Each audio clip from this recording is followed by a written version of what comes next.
नमस्कार, मैं प्रियांशा लाजरस और आप देख रहे हैं न्यूज प्लस 21। इंडियन रेलवे ने ट्रेन में सफर करने वाले भारतीय माताओं को खास तोहफा दिया है। ट्रेन में अब नन्हे बच्चों के लिए अलग से बेबी बर्थ होगा। बाकी बर्थ की तरह ये भी फोल्डेबल बर्थ होगा। जी हाँ, अब ट्रेन में माँ और बच्चे दोनों को सोने या आराम करने के लिए अलग अलग जगह मिलेगी। लखनऊ मेल के कोच संख्या B4 बर्थ नंबर 12 और 60 पर बेबी बर्थ लगा है। इस बर्थ को मदर्स डे के मौके पर उत्तरी रेलवे के लखनऊ और दिल्ली डिवीजनों के संयुक्त प्रयास से लॉन्च किया गया है। लखनऊ मंडल के DRM ने बेबी बर्थ की तस्वीर सोशल मीडिया पर शेयर की है। अगर यह प्रोजेक्ट कामयाब रहा तो बहुत जल्द सभी ट्रेनों में बेबी बर्थ की सुविधा की शुरुआत की जाएगी। अब आपको बताती हूँ आखिरकार बुकिंग कैसे करें। बेबी बर्थ की बुकिंग यात्रा के दौरान ही कर सकते हैं।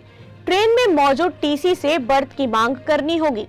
पहले इस बर्थ की बुकिंग नहीं होगी और अभी ऑनलाइन बुकिंग की सुविधा भी नहीं है। खास बात आपको बता दें कि इसके लिए कोई अतिरिक्त शुल्क नहीं देना होगा। 5 साल से कम उम्र के बच्चे के लिए यह सीट है। ऐसी ही रोचक जानकारियों के लिए देखते रहिए न्यूज प्लस 21, आपके हक की बात।